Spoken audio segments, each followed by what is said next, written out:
are you ladies doing? How was your lunch? Let's thank Rita really for that wonderful day. So I'd like to invite you all now just to close your eyes.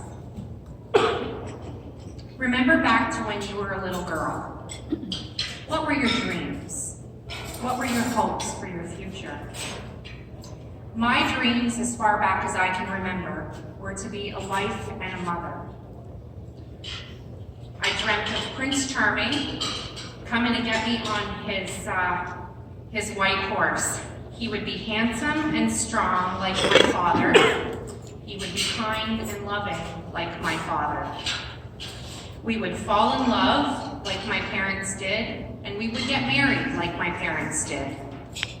And we would ride off into the sunset to our castle on the top of a hill, where we would grow old together, surrounded by our many children and grandchildren. Sounds realistic, right? Well, at the age of 4, I don't know how to work this presentation. At the age of 4, my grandpa gave me my first baby girl. And I loved her, and I was a great mother to her until I dropped her in the lake. I ended up traveling a very, very broken road for a good part of my life. I was in an abusive relationship, a couple actually, and I had 3 amazing children. Austin is now 22, Brooklyn's 19, and Bruce is 18. And they are my world. But in 2001, after much prayer, God blessed my broken road, and I met my Prince Charming. He was very handsome and strong and kind, like my father, except much taller. In 2007, we fell in love, we were married, and we did ride off into the sunset, but on the back of his motorcycle.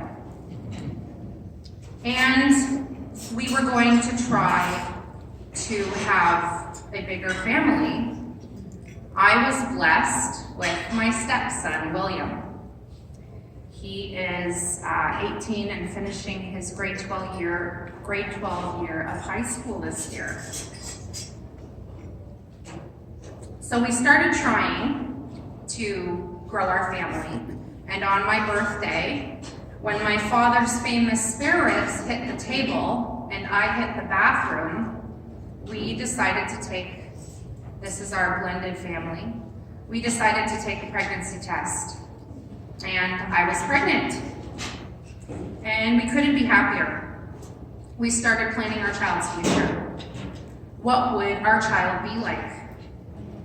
Would she be an artistic animal lover like her mom? Or a sporty adrenaline junkie like his dad? We bought the book What to Expect When You're Expecting, and we started charting our baby's future. We got so excited whenever there was a change. We would take pictures and go to doctor's appointments and write down in a little book what was going on. During my 8th week of pregnancy, my mother-in-law and I went to Fabricland to pick out crib bedding material we were going to make. I was going to sew my first set of crib bedding. And I started getting cramps. And I started spotting. And called my doctor frantic because I thought if you bled, that was bad. And they said, no, that's just normal implantation bleeding. But if it turns bright red, come in, go to the hospital. The blood got much redder, and we rushed to the hospital feeling the worst.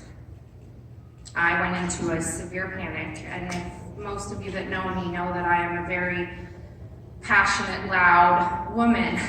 So I was very distraught. My husband had a very hard time consoling me. When we got to the hospital, It was such a cold and clinical experience. I was dismissed to go sit down like I had come in with a paper cut.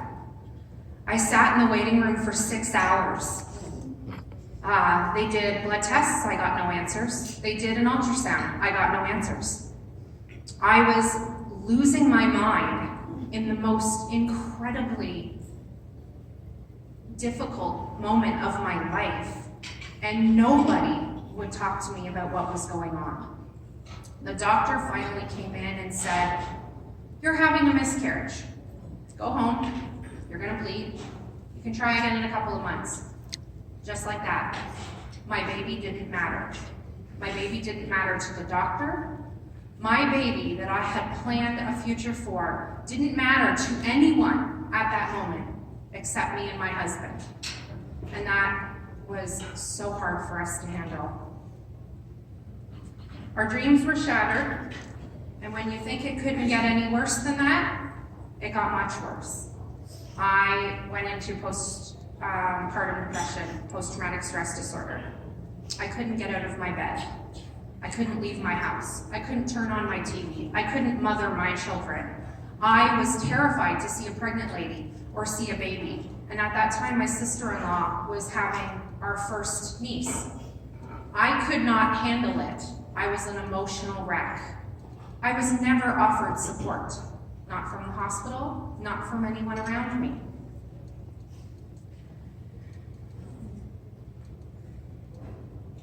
When you go through PTSD, they give you medication.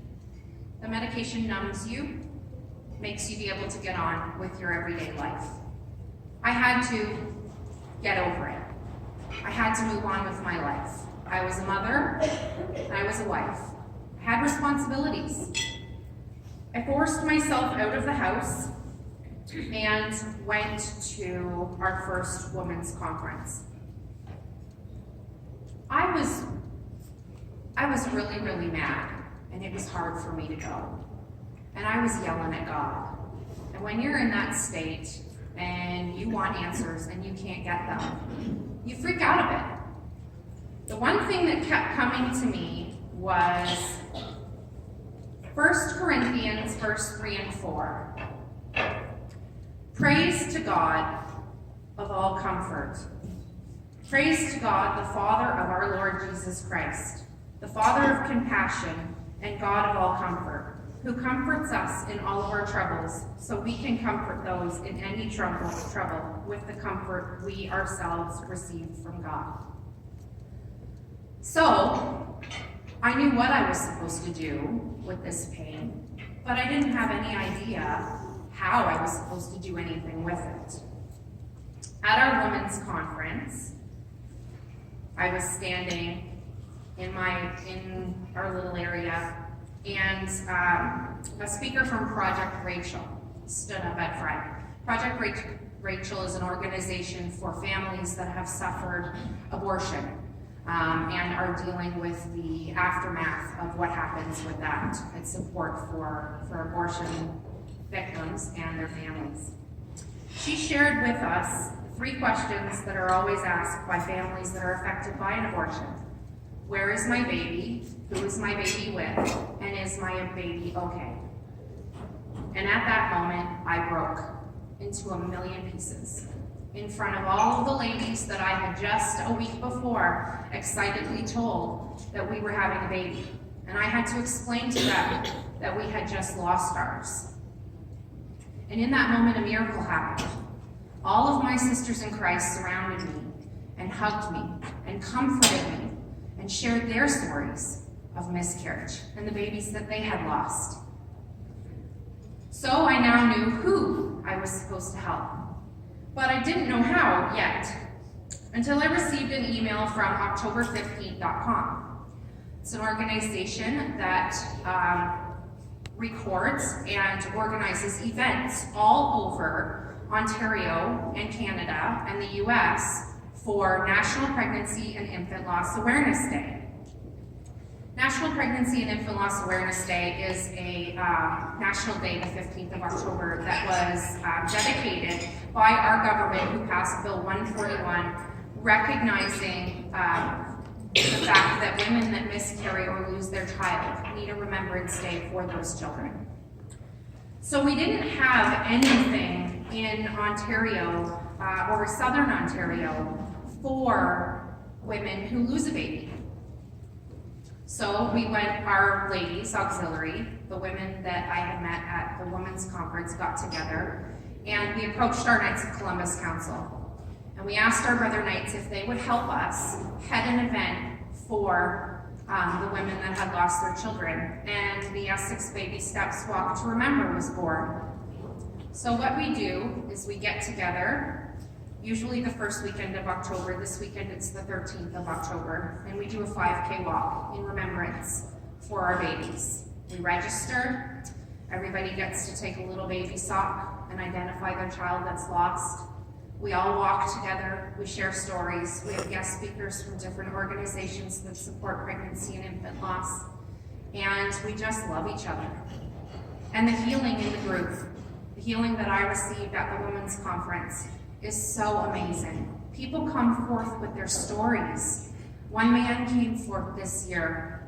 He had an alcohol problem and his wife had lost a baby, and he never dealt with that loss until that day.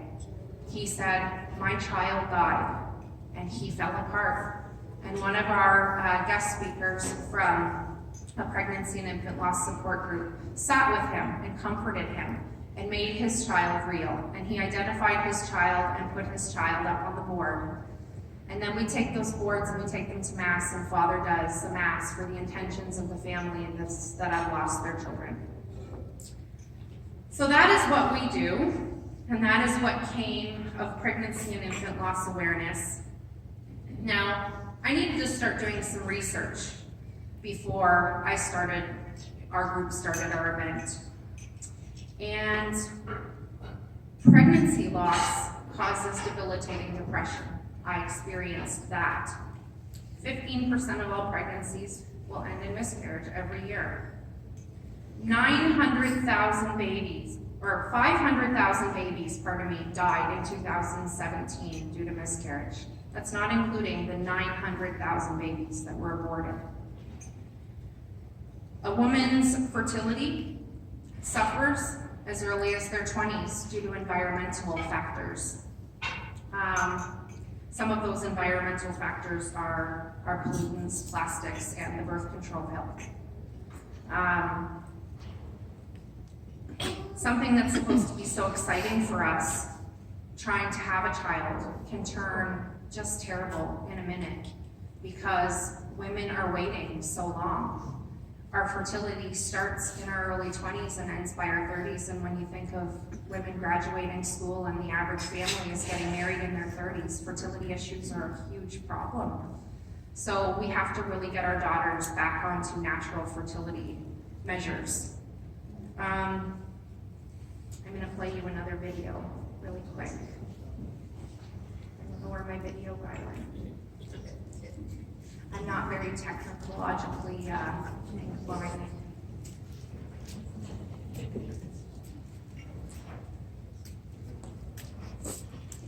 Hope for the future.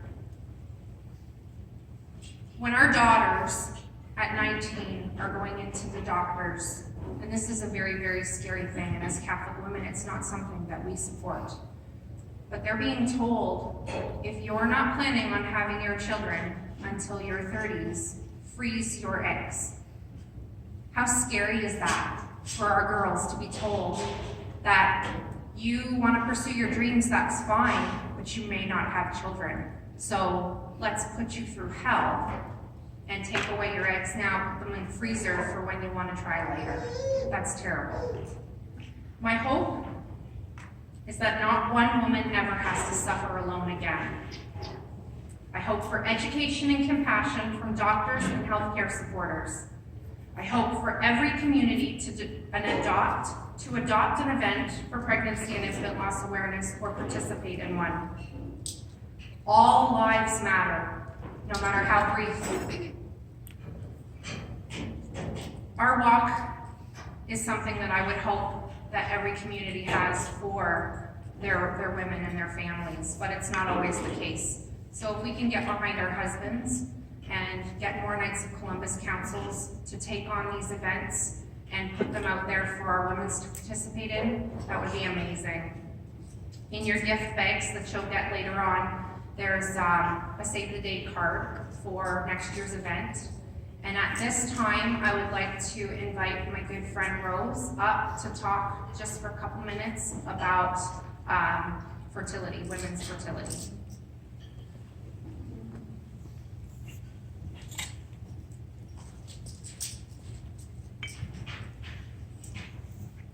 Thank you, Patty.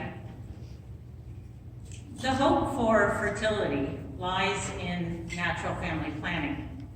There is a display booth in our market area. I hope that everyone will stop by. Regardless of your age, you might think like me, you're postmenopausal, how can this possibly affect you?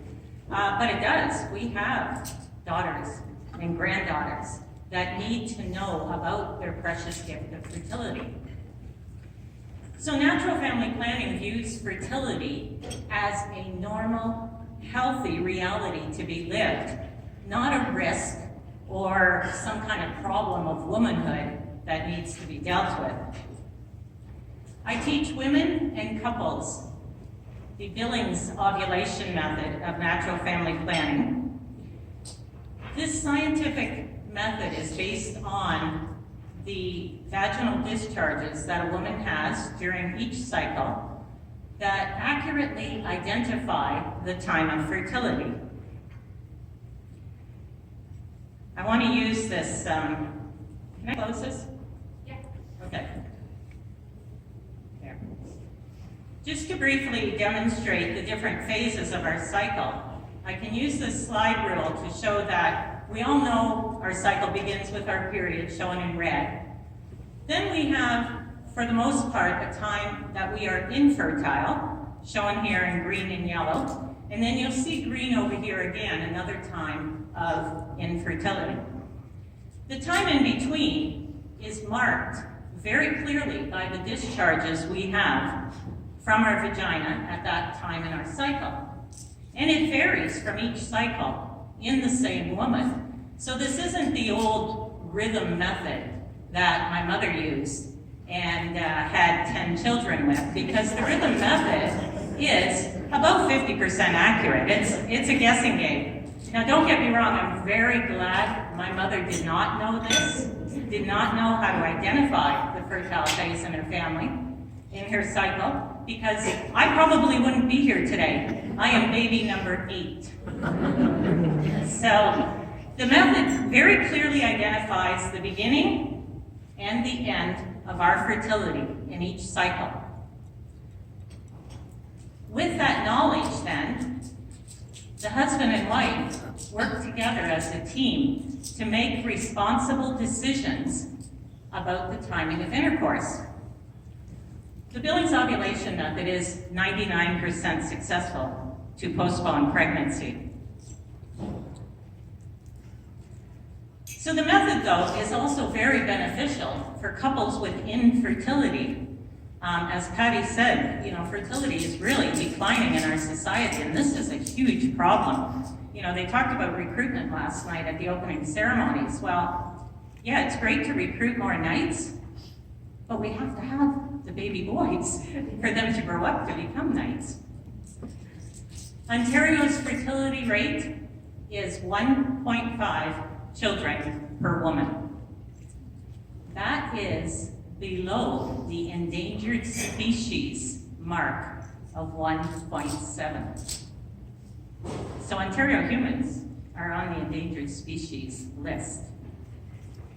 Of the many causes, I want to simply consider one, and it's one of the major causes, and that is the use of the birth control pill. The pill's 99% effectiveness rate happens because of 3 different areas of our body that are affected.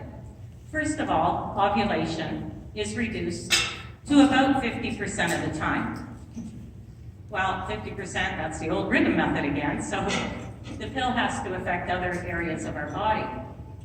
So it affects the glands that produce this discharge, This comes from the cervix inside of at the base of our uterus. Now the glands in our cervix produce this discharge that we recognize as the beginning and the end of our fertility because sperm need mucus to survive. Without this discharge in our mother's bodies, none of us would be here today because our father's sperm cannot survive.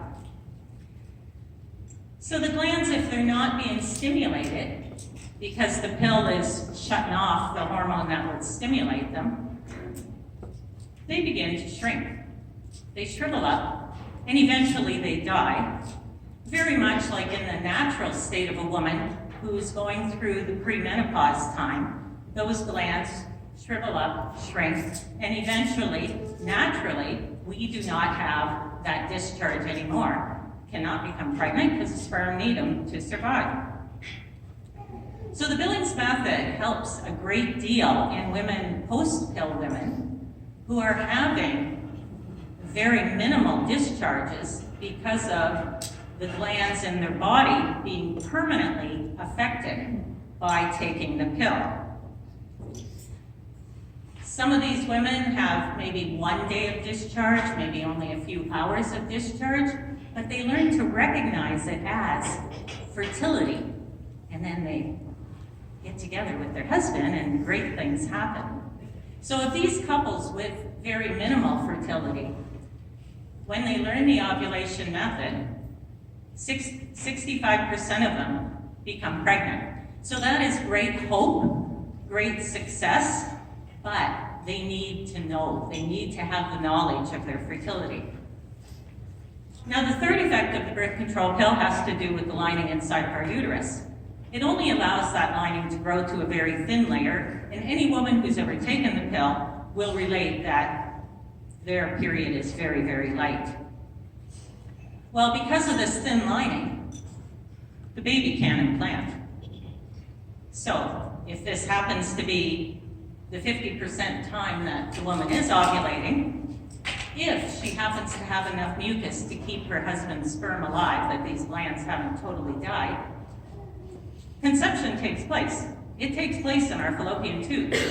And that baby travels along the tube, comes to the uterus a week later, tries to implant, but it can't grab a hold because that lining is too thin. After a woman stops taking the pill, it takes about 6 months on average for that lining to grow to the healthy layer again that the baby needs to implant. If the couple gets pregnant too early, the baby can be lost immediately, or the baby can implant in that thin lining, but then the couple does miscarry because it can't support the new life. Last evening at opening ceremonies, Father Tom Rosica spoke about a document that our wonderfully wise leader, Pope Francis, wrote called Laudato Si. Now, Laudato Si spoke a lot about our earth and how we need to take care of our earth, and there's so many problems from manipulating the earth's resources. We heard a lot about that through the media when the document came out. What we didn't hear, though, is that also in that document, Pope Francis spoke about the inherent problems in manipulating women's bodies through the use of the birth control pill. He cited declining fertility, marriage declines, as a consequence of disrespecting how beautifully and wonderfully made we are in God's creation. So there's quite a disconnect in our society today, in our culture. We have this culture that values natural food, organic food. The organic department in the grocery store is huge, very confusing, but huge. So we want to put food into our bodies that is natural and healthy.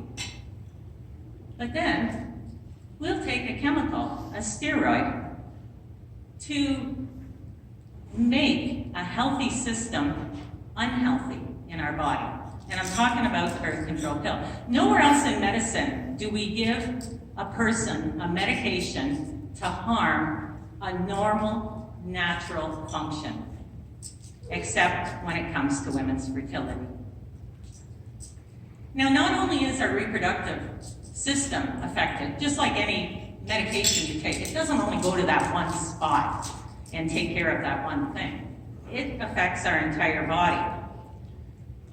So the birth control pill, yes, does affect our reproductive system, but it also greatly affects our mental health. Patty spoke about the post-traumatic stress syndrome that she had, that depression after losing her baby. Well, the birth control pill causes depression as well. A very recent study in Denmark of over 1 million women concluded that there is a 23% increase in depression for adult pill users and a 50% increase in depression diagnosis in adolescents on the birth control pill. So we know that depression is becoming a real problem in our society today. Well, our young girls on the pill are teenagers. Yeah, unfortunately, they're setting themselves up for that mental illness.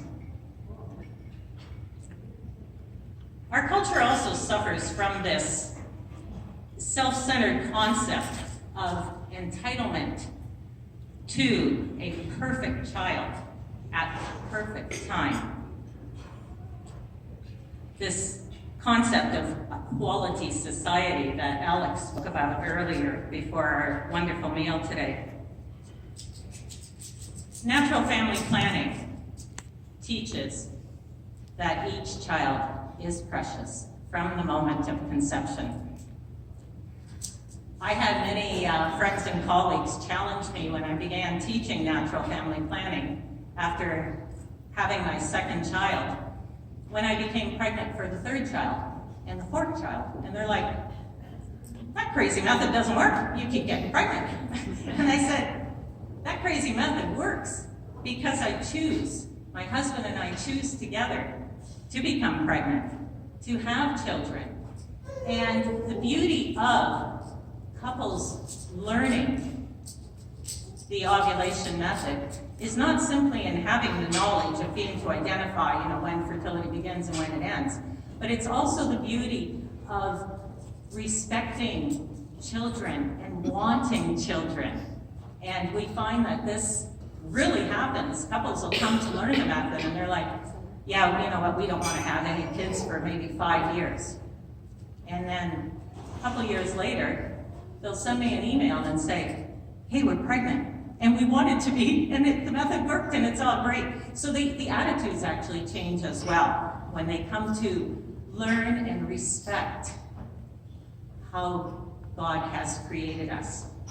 A lot of what our wonderful Pope Francis had to say in that document on Praise Be to You. Now, I also personally believe that there's more ways to be fertile than just having children. One of the most fertile women I know never had a child, but she was pastoral minister at the high school where my children attended. And that woman gave all she had to those wonderful teenagers and impacted so many lives. Very fertile saint. I'm sure she's in heaven today. So ladies, withhold nothing that could benefit God's kingdom. Go out and be fertile, and please spread the message about natural family planning. Thank you.